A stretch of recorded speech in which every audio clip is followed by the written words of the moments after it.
Hello friends, Bollywood mystery में आपका स्वागत है। बॉलीवुड अभिनेता सुशांत सिंह राजपूत के निधन से पूरा देश सदमे में है। वहीं सुशांत सिंह राजपूत के अस्थि को पटना स्थित एनआईटी घाट पर विसर्जित किया गया। अस्थि विसर्जन में पिता के सिंह के साथ बहनें, अन्य परिजन और पुरोहित भी मौजूद थे।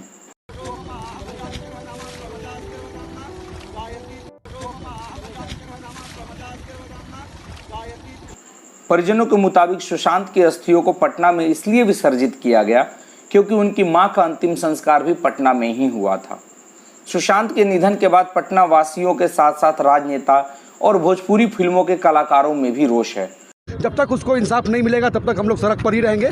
और जिस हिसाब से सलमान खान ने एक मूवी आया था ड्राइव, जिसको कि ज़बरदस्ती नेटफ्लिक्स पर लॉन्च कराने का काम किया गया, वो बिग स्क्रीन पर लॉन्च होने वाला था, उसको नेटफ्लिक्स पर लॉन्च कराया गया और कहीं ना कहीं नवंबर में वो सिनेमा आया था। और दिसंबर से आप लोग जान रहे हैं कि दिसंबर से डिप्रेशन के शिकार हो चुके हैं सुशांत सिंह राजपूत। और कहीं ना कहीं हम लोग मानते हैं कि सलमान खान, करण जौहर, आलिया भट्ट, ये जितने भी लोग हैं, ये सारे लोग जिम्मेदार हैं उनकी आत्महत्या के। और हम लोग एक FIR भी दर्ज करेंगे उन लोगों के खिलाफ।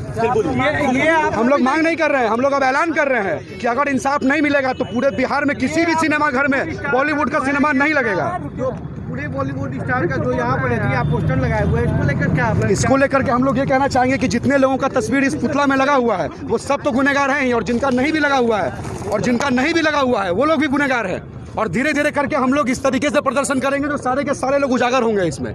जिस तरीके से आलिया भट्ट सुशांत सिंह राजपूत को नहीं पहचानने का बात बोल रही थी कि हम नहीं जानते कि सुशांत सिंह राजपूत कौन है, कौन जानता है। वहीं बॉलीवुड में नेपोटिज्म को लेकर लोग सोशल मीडिया पर गुस्सा दिखा रहे हैं, तो कुछ खुलकर सामने आए। कंगना रनौत ने ऊंची आवाज में सीधे मूवी माफिया और चमचे पत्रकारों को निशाना बनाते हुए कहा कि ये आपको तिनका तिनका तोड़ते हैं।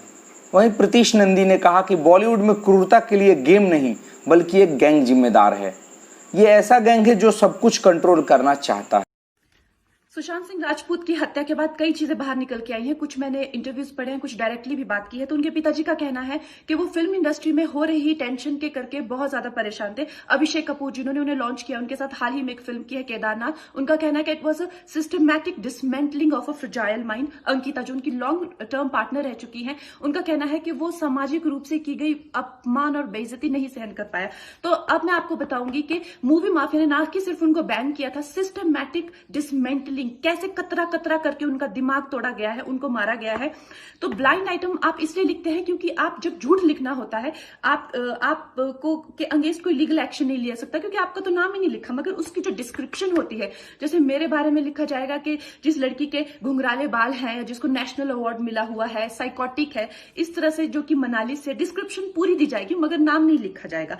23 अगस्त 2017 को बॉलीवुड लाइव सुशांत के बारे में लिखता है कि वो जब भी सेक्स करता है तो सिर्फ अपने ही गाने सुनता है, वो सबसे बड़ा नार्सिसिस्ट है। 16 दिसंबर 2016 में मुंबई मिरर लिखता है कि सुशांत एक ट्रक ड्राइवर की तरह लगता है। 22 फरवरी 2019 को मुंबई मिरर लिखता है कि पार्टी में तमाशा करने के बाद सुशांत ने कांच की बोतल एक डायरेक्टर के सर पे दे मारी। 18 अक्टूबर 2018 को डीएनए लिखता है कि सुशांत ने अपने को एक्टर का रेप किया और वो मीटू के चलते अब जेल जा सकता है। और ऐसी न जाने कितने अनगिनत झूठ। और ये जो बुद्धिजीवी जर्नलिस्ट हैं, ये जो चील कौए गिद्ध हैं जो मूवी माफिया के पाले हुए हैं, ये इसको मेंटल, इमोशनल, साइकोलॉजिकल लिंचिंग को जर्नलिज्म कहते हैं। मेरे बारे में आज तक जो भी कहा गया मैंने कुछ नहीं कहा, लेकिन जब एक स्वतंत्रता सेनानी के खिलाफ गंदगी लिखी गई, मैंने उस जर्नलिस्ट को कॉन्फ्रंट किया। आपको पता है उसी रात 4 सीनियर जर्नलिस्ट ने मेरे खिलाफ एक गिल्ड बनाई। ऐलान किया गया कि इसकी फिल्म को बैन किया जाए, फ्लॉप किया जाए। आपको पता है 3000 जर्नलिस्ट गैंग अप होते हैं एक अकेली लड़की पर, उसकी इमोशनल लिंचिंग करते हैं सरेआम, और ये समाज कुछ नहीं कहता, कानून कुछ नहीं कहता है। मैंने उन पे केस करने की कोशिश की, मगर 1 महीने बाद वो गायब हो गई। मेरी फिल्म रिलीज हुई, गायब हो गई। तो मेरा कहने का मतलब ये है कि अगर ये समाज जिस अन्याय की बुनियाद पर खड़ा है और कभी आवाज नहीं, आप ये पढ़ते हैं, चटकारे लेते हैं, कभी आपने सोचा है कि कभी नेपो किड्स के बारे में ये क्यों नहीं लिखा जाता है? तो ये अन्याय का फंदा किसी दिन आपके बच्चों के गले में लटका मिलेगा, आपके गले में लटका मिलेगा। इसलिए जब तालियां बजेगी और सीटियां बजेगी तब आपको पता चलेगा कि क्या गुजरती होगी।